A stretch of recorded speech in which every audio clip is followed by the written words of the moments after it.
So, hi everyone, this is Akshita. I am working in Atraya Hospital as a nutritionist.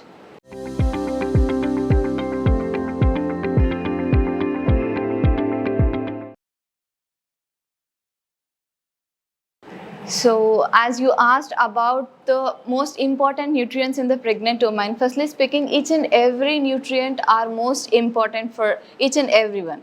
Okay, so firstly, today we will discuss more in depth about nutrients and its importance in pregnant women.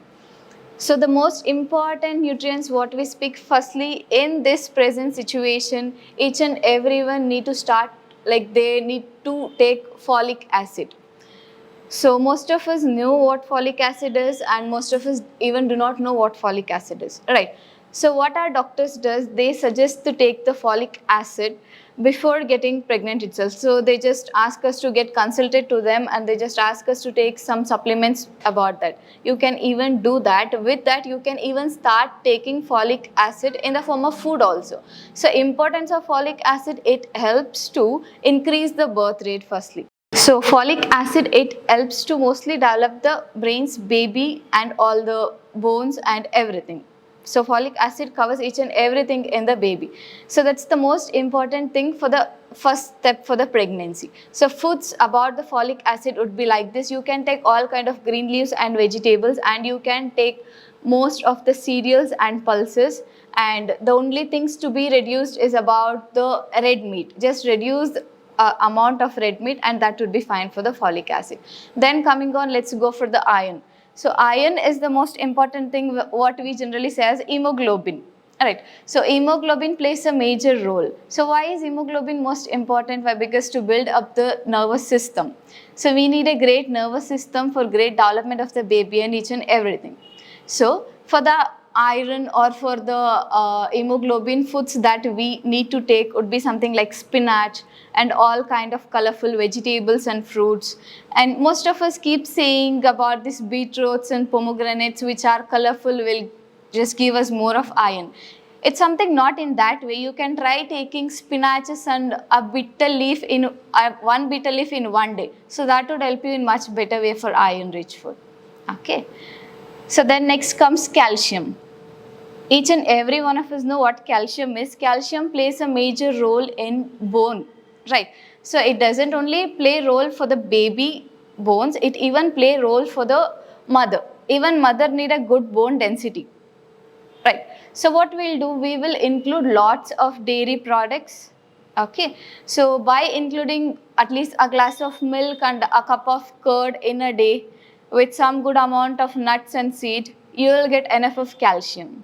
So then coming about to zinc. Zinc plays a major role in brain development again. So the common foods for zinc and all would be something like good kind of legumes and cereals. So you can include all good veggies, fruits, legumes and cereals. So then we have vitamin D, vitamin B12 and vitamin C. So vitamin D, it's something like we are in a critical condition right now. Each and everyone are deficient with vitamin D. Why? Because we are not going out, we are not getting enough of good sunlight. So the sunlight what we need to get is in the early morning, since from 7 or 8 to 10, then at evening 4 to 6 or something like that. But for most of us it's not possible, maybe because of our work or maybe because of the habit what we are making in our life all these days. So you can start taking supplements which is not at all harmful. Not only that, you can start including something kind of egg yolks, and you can include lots of spinaches and salmon fish especially. So this helps you with boosting up your vitamin D. And vitamin C plays a major role for immunity. So immunity, which mostly helps to build your child without any kind of immune disorders, right? So vitamin C itself, since our childhood we all know all citric fruits gives good amount of vitamin C. So you know many kind of citric fruits, mainly like orange, kiwi fruit, then comes strawberries, all kind of berries what you can include. Then we have vitamin B12. So vitamin B12 in most of the people, even though if they are purely non-vegetarians also, vitamin B12 is being low, right? So why is it happening? Why? Because whatever we are taking vitamin B12, but we are not even like, even though we are taking proper non-veg sources, and if we are not getting vitamin B12, which means we are not getting a proper protein in that. So try to include good amount of fish, and try to include chicken once in a week, but let it not be a completely boiler form. If you can find somewhere a non-boiler kind of, you can try including it once in a week, but no worries about that. So then comes omega-3 fatty acids. Omega-3 fatty acids, it helps in complete body alignment, and it completely helps with brain development and each and everything. So omega-3 fatty acids is mostly present in nuts like walnuts, chia seeds, flax seeds, and you can try with salmon fish. So these are all the sources of omega-3 fatty acids. So the most important for mother and baby would be proteins. So why protein? If we go for gym, they just ask us to take protein rich food, or they even ask us to take protein supplements. So why is it? Why? Because we need a good muscle. For a good body building, just for a baby also to develop with a good tissues, it needs a good protein. So what are protein good sources are? Something like dairy products, like you can take yogurt, you can take paneer, you can take tofu, then you can take something like milk. With that you can take all kind of lentils like pulses like green gram, moong dal, rajma, and all this can be included. And you can include soya beans, soya chunks. So this all are good sources of protein. So this whatever I mentioned now, it's a completely a vegetarian source. So with that, for non-vegetarian sources, you can add egg, you can add chicken, you can add fish, and kindly avoid red meat kind of mutton and all those things.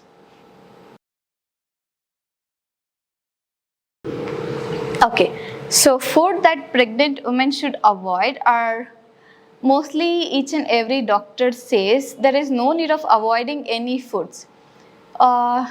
As of I think, foods that a pregnant woman should avoid is something unboiled. So which contains most of the bacteria and which really prevents, which would really, can I just repeat it? Yeah. So foods that a pregnant woman can avoid would be something like unboiled. Why? Because it of course contains a lot of bacteria. Once only it's cooked, the bacteria would be killed, right? Or else it would surely affect the baby. So such food, something like there would be, people would even take this unboiled egg.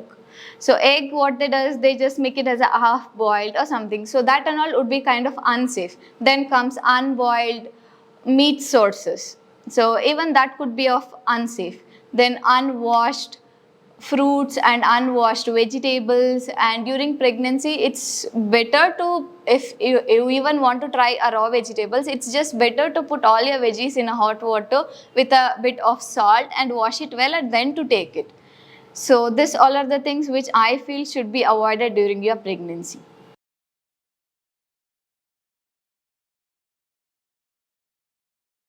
So a woman managing with their cravings during their pregnancy would be a kind of difficult itself. Why? Because we being in a normal situation itself, if we just see pani puri or any street food, we of course feel so tempted and we of course feel, oh, I really need that. But during pregnancy, of course she'll be having more of hormonal imbalance, and she'll be really having cravings for each and everything. So the best thing for that is, she can start having healthy foods with a good texture and with a good taste. For example, if she likes having bel puri, instead of bel puri, she can try preparing something out of makana. She can prepare something out of makana as a kind of bel itself, and she can just try something like peanut bel. So this would be the best way. And to avoid more of cravings, I would suggest a pregnant woman not only to eat 3 times in a day, just start taking your meals in intervals. So you can just take your split meals, kind of split meals. So as soon as you get up, just take a small kind of with some nuts or seeds, kind of a shake. Then start with your breakfast. Then at brunch, take some food.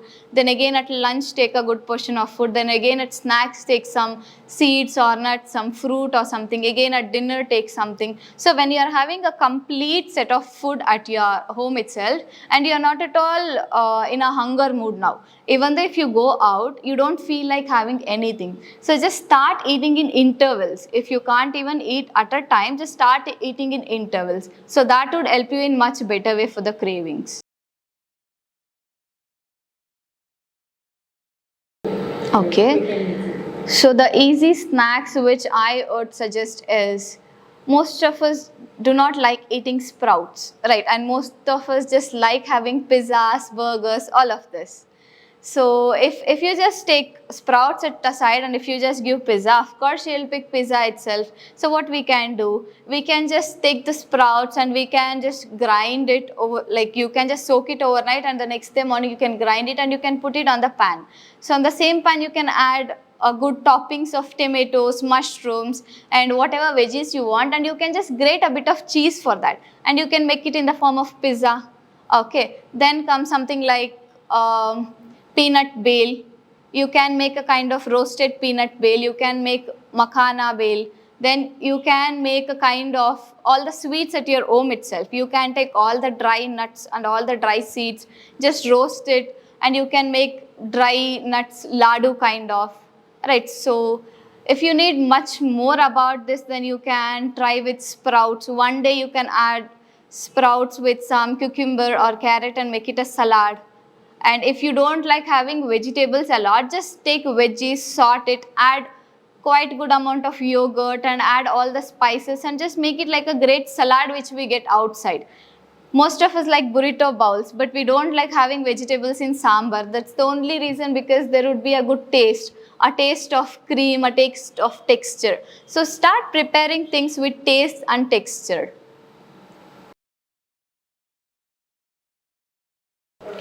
So, how much weight gain is normal during pregnancy, and how should the women manage it? Okay, so when speaking about weight, this is the most challenging thing for many of the women now. So people, like women present in the pregnancy, they are not only with normal BMI, they are not only with underweight, they are even with overweight and they are even with obese. So for each and every category, it would be of difference.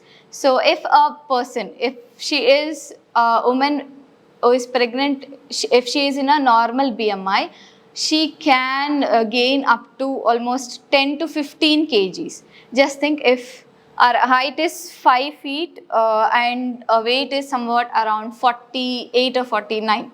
So she can gain at least for 10 to 15 kg plus, which means she can goes up to 60 in her pregnancy. Okay, so that would again just get her in a kind of normal and a bit higher than that, that's all. If a person is with underweight can go around 13 to almost 20 kgs. So they can gain around 13 to 20 kgs in their pregnancy. If a woman is already with overweight, so they can try with lots of exercises and with good amount of healthy foods, and they should be in the range of 7 to 10 kgs. So I mean, they should gain 7 to 10 kgs. If a woman is already obese means with a BMI of more than 30. Right, so that should be somewhere around more than 5 to 8 kgs. So how to manage this is, being obese is not a problem. It might be she is having PCOD before itself, and she might be with some hormonal conditions, and this all would be a reason. So during pregnancy, she can try her best and try to include all the healthy foods. So I know there would be many cravings and each and everything during pregnancy. If I need almost 1600 to 1800 kilocalories, a pregnant woman needs 2000 or 2200 kilocalories. So what she can do, she can cut off most of the carbohydrates, like main carbohydrates, and try to include good amount of proteins and equal amount of carbohydrates. Generally what we do is, we just include 50% of our plate with carbohydrates and put very less protein and very less vegetables, right? So instead of that, try to include your plate with half protein, half veggies, and the rest 50% of your plate should be with vegetables.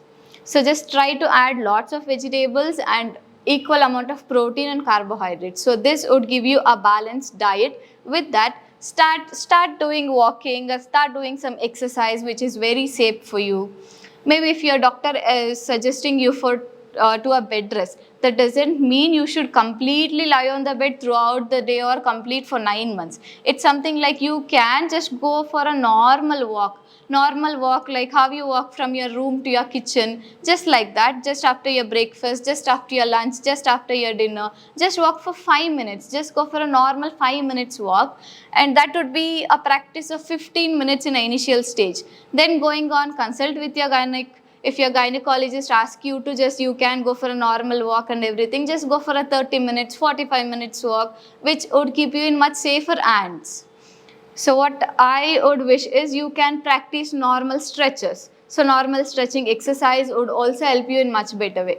Why? Because in these days, none of the women are doing all the household works. It's very few women who do all the household works, and it's really being difficult for them to catch hold with exercises and all.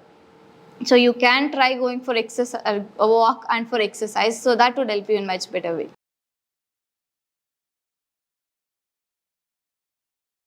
Okay. So in order to avoid with the stretch marks, the basic general thing is we should be like kind of moving our body. Most important thing plays a role here is normal stretching and exercises. Just not only a pregnant woman, just a normal person also, if they are gaining weight more than 2 or 3 kgs, of course they can see stretch marks in their legs and everywhere. At the same way, if they are doing some exercise or walk or something, and even though if they have gained weight of 1 kg or 2 kgs, but they can't see that. And the other role would be also nutrition, I mean healthier food. So how are we gaining lots of weight? Right. So what happens, of course, during pregnancy, we tend to gain 10 or 15 kgs. So because of that, most of the women see the stretch marks. So start including most of the green leaves and vegetables, and start doing exercise and start doing normal stretchings and everything. So this would help you to control with your stretch marks and normal things.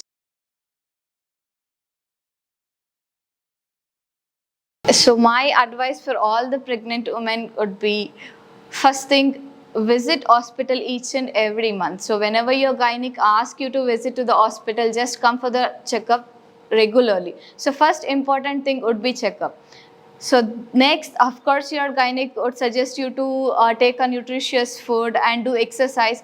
So then each and everything comes in a line. Then comes nutritious food, what to eat, what not to eat. Then comes about your exercise and your daily routine, how to plan your day. So this all thing comes. So with all this, start taking good amount of water. Okay, so maybe generally you are taking 2 to 2.5 liters of water. Try to take 3 to 3.5 liters of water, but do not exceed it more than 4.5 or 5. So just keep a limit of water of 3 to 3.5 or 4. That's it. And though if you are going for parties or anything, do not take any kind of alcohol. Avoid that at least for few months. So you would be having a safe baby and everything would go well.